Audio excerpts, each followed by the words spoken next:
Hey peeps, welcome back to HO, Speed Tips and More for the Average Joe.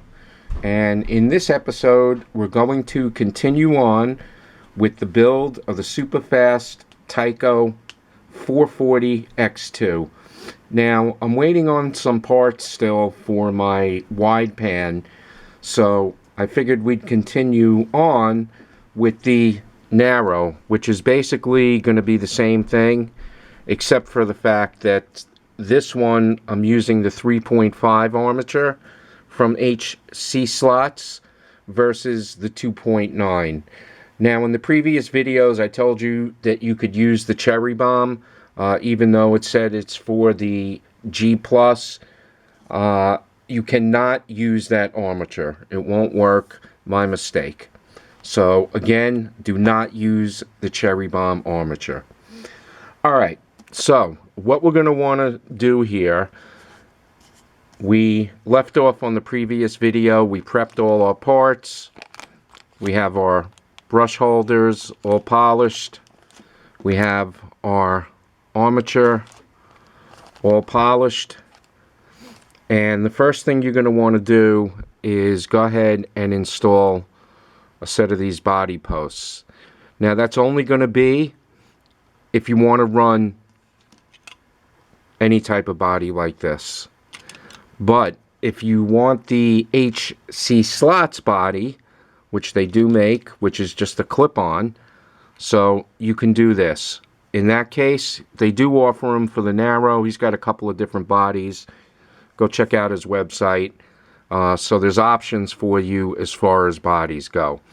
But I'm doing a Camaro body on this. It's going to be more of like a muscle car type thing. So not using that type of body, I need to be able to pin the body on.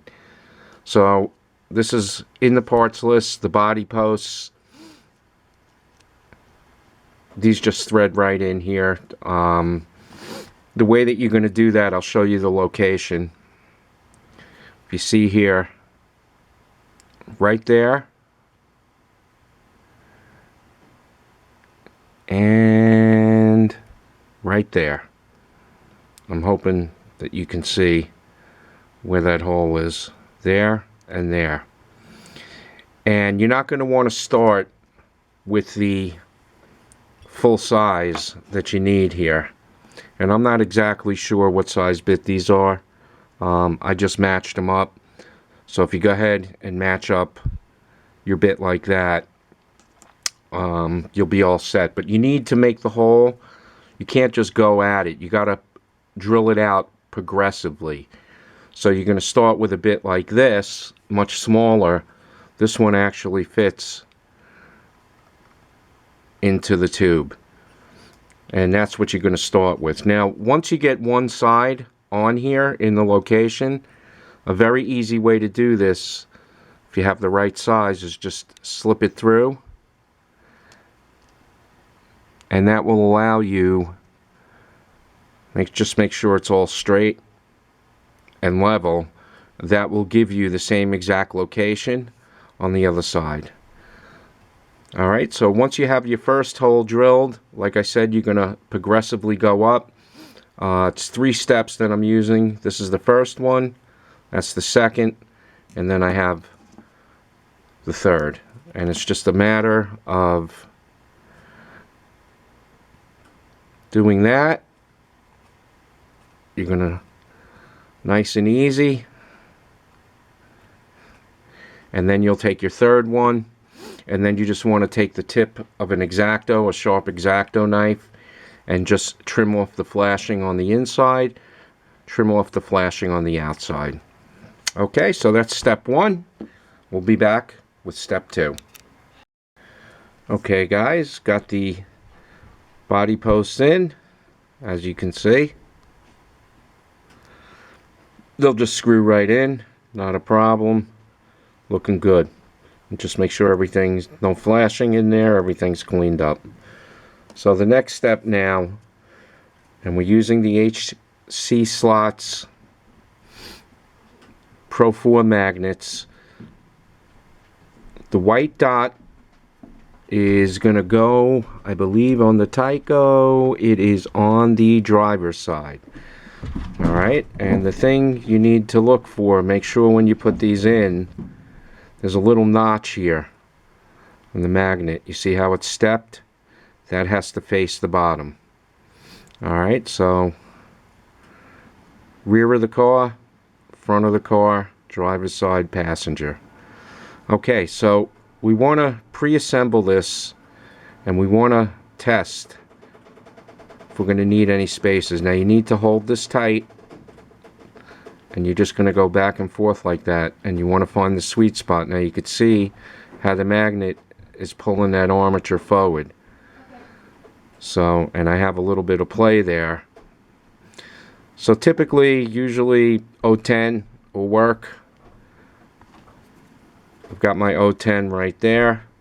So I'm going to pop that 010 in. I've got my brush springs right here. I've got my barrels there. I've got my silver brushes here. So I'm going to go ahead and put that spacer in, and then we're going to go ahead assemble these brush barrels with the brushes and springs, and then we're going to put them in, and I'll show you how we do that. Okay, I put my rear washer in, and I'm holding this tight. There's just a little bit of play. I probably could go a smidgen more, but I'm going to leave it for now. Alright, so next step. And now I showed you how to do this in the Oscar, the first video, how to orientate, make sure that your brush, that the U shape of the brush faces the U shape of the communicator on the motor, but we're just going to do it again real quick. Going to pop that in. Boom.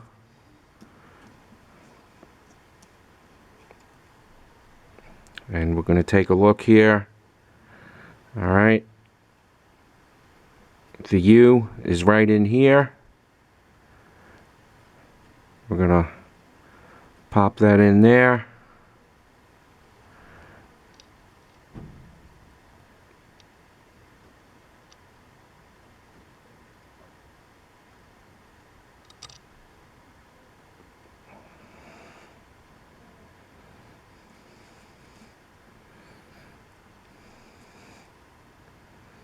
Alright, now the easy way that I do it is if you just orientate that U, I'm hoping that you can see that. There's that U shape. So I'm holding it this way. I'm just going to double check and look. And then I just, right in there, the same orientation. And you pop that in. Now I'll always go and double check with a magnifying glass. I'll look in here to make sure that that brush is seated properly. And if it isn't, I can just pull this out a little bit and turn it and get that brush. It's really, really critical. That's a step that a lot of guys miss. You need to make sure that that U shape follows the U shape of the motor communicator. Alright guys, I'm going to finish putting that brush in, that other one, and then we'll come back and we'll show you the next step. Okay guys, so we have our brush barrels in, everything's assembled. I've got my double springs here. Now usually, if you're using like a single spring, I'll usually put them on here first and just hold everything together. And I usually can do it too with the double springs, but I think for you guys who haven't done this before, it's going to be a little bit easier to just put this in first, and then I'll show you how to put the springs in. Now, a lot of guys use a holder on this. I don't need no stinking holder. I've been doing this a long time, so I just hold this together with my fingers like this. Now you want to make sure, you'll see there's two tabs up there. That's for the springs, so that faces up. You just want to make sure that everything's orientated properly. This is the top of the chassis. This slides in from the bottom. So I just hold it like that. And we just go ahead Line everything up here. Pull that apart.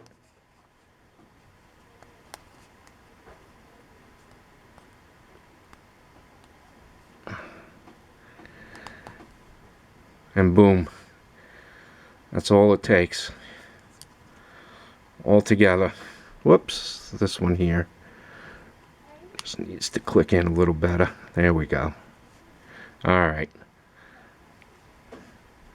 You just want to double check everything. Make sure everything's nice. It's all tight. Looks good. So the next step is going to be to put these in. I'll be right back and I'll show you how to do that. Okay guys, I went ahead, I got this side in, and you can see how these are orientated. The continuous part sits on the bottom,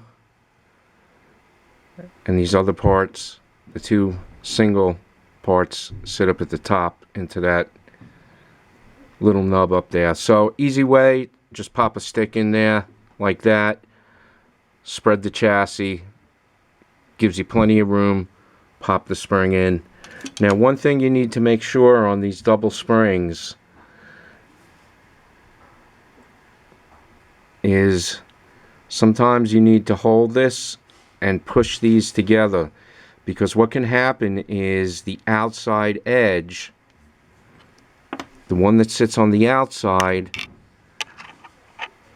can sometimes get caught in the space in between the chassis and the bulkhead, and so it doesn't rest flat completely, and in essence you may as well just run a single spring because that's what you're getting. So it's just an easy matter. Let gravity be your friend. You take this and up through the bottom, pop it together. I mean, it's hard for me to do this. I need two hands and being able to see what I'm doing. So doing it in front of the camera, which is in front of me, I don't want to lose this baby. But trust me, there's enough room in there that all you're going to do, like I said, is just pop that up in there, pull this out, and you'll be all set. Alright, so I'm going to go get this spring in there, and I'll be right back. Okay peeps, so we have our springs installed. I'm hoping you can see that that's how they go, and I've already put one pickup shoe on.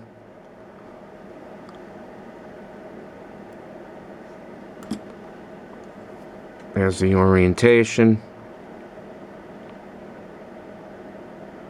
right there. Now in case you get stumped, whatever, I mean, there's a couple of other videos up on YouTube. There's a couple of really good videos about the assembly of the car. So, you know, you get stumped, you can pop over there. This is all really basic stuff. And from the parts list, here's our silver-plated ski shoe. This here, we just pop right through the center of the spring. It then hooks underneath that tab.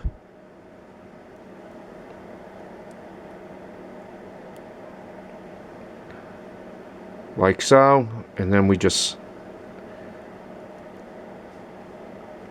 slip that over the front. And there you go.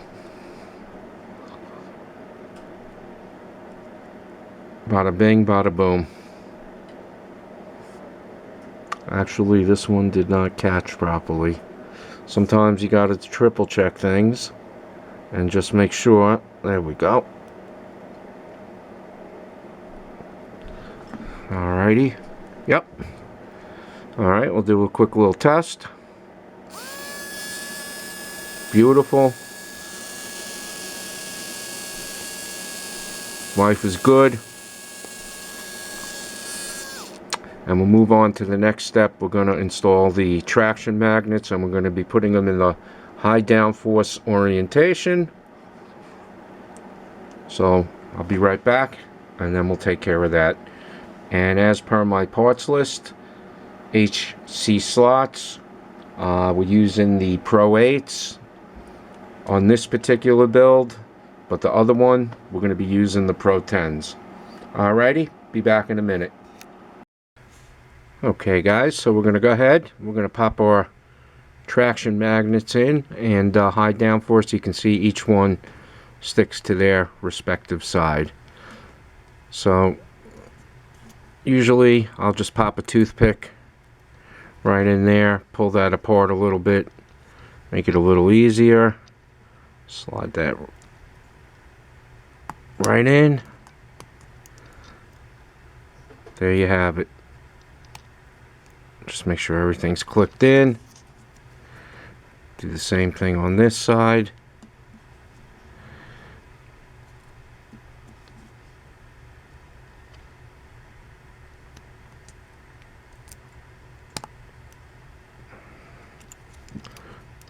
Pull that out.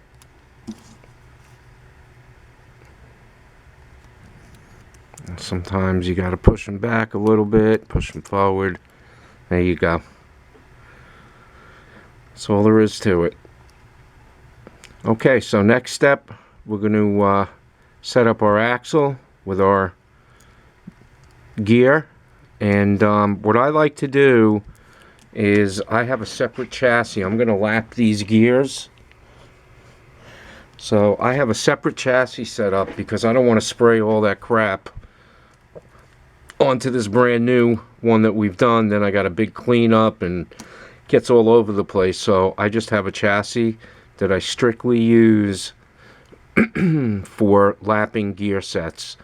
So I'll just pop my gear in there, my pinion. I'll pull this one off, pop it in, and I'll do my lapping with this chassis here. And what I like to use is a little bit of fine polish. That's actually for cars. It's not compound, it's polish. It's a very fine polish, and it works extremely well. I've used everything, compound, toothpaste, you name it, I've used it. And I found that this stuff works the best. So if you can find a white automotive polish, that's the preferred stuff you would like to use. Alright, so I'm going to go ahead, get this gear all set up on the axle, lap it in, and then I'll show you what we have afterwards.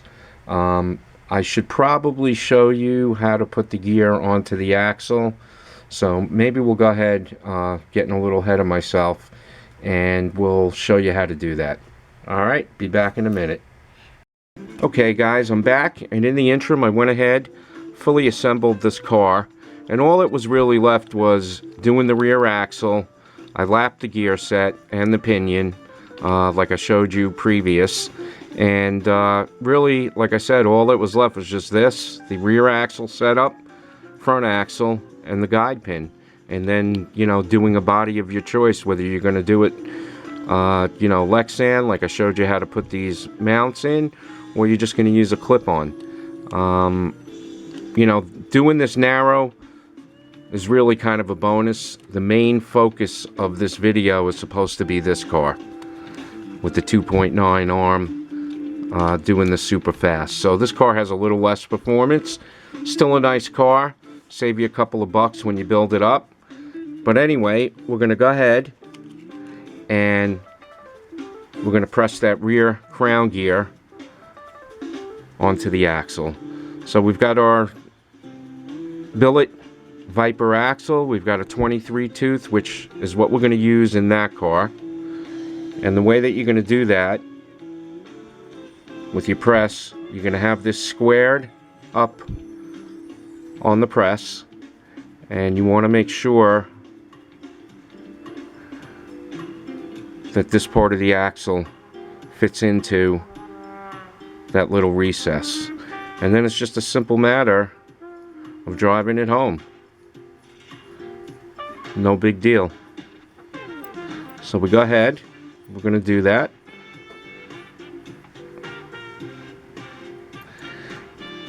And then once we get that all set, we're going to just pop it in here, and we want to check so you could see. No good. It's got to be even side to side.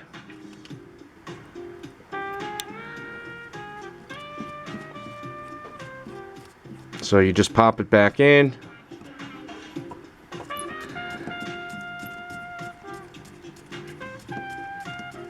I think I went the wrong way here, but not a big deal. Yep.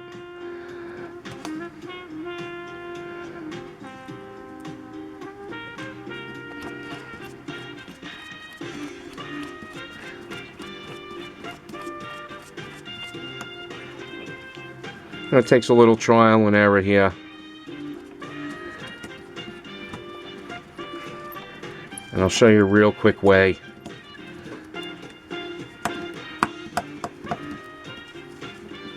to measure.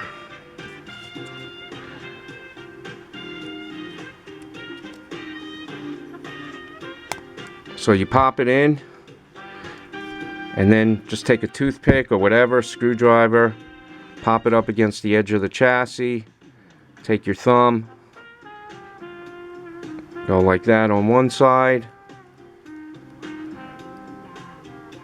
and you go like that on the other side, and you want to make sure they're both even. Now, usually you would do this with the pinion, gear, motor, all that stuff in there. So this is just roughed out, pretty darn close.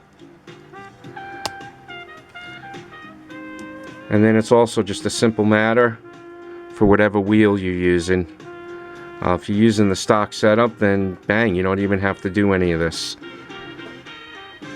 So you would just pop that like that. It's the same procedure. There's a little recess there.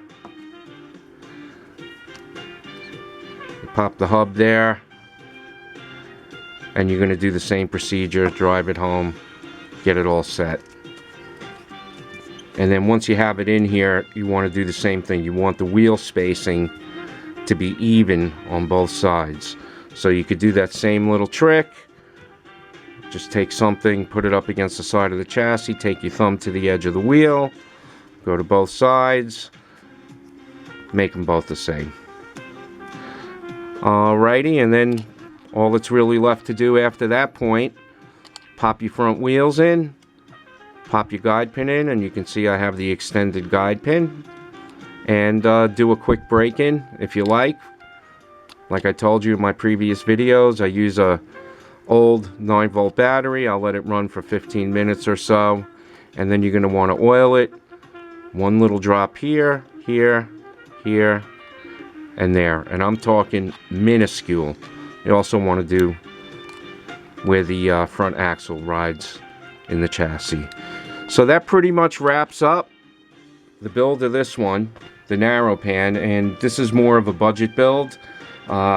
So we're going to go take her back to the track and see how she runs, and then I'm going to go ahead and get busy with the wide pan building up this car, which is really the true focus of this video.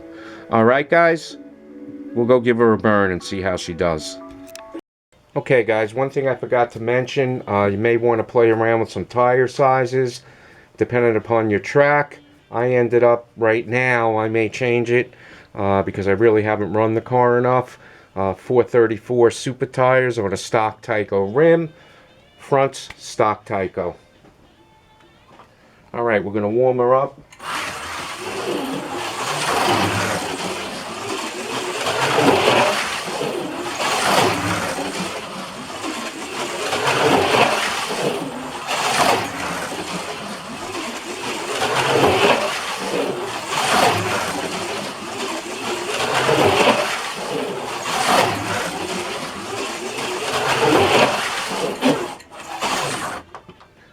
Not too bad. Again, you got to play around, maybe a little bit of tires, bring her down, bring her up, but pretty happy. Alright guys, so there's your narrow pan, and we're going to move on. Next video, we'll be doing the real deal, the wide pan with the 2.9 going crazy build. Alright guys, have a great evening. Peace out.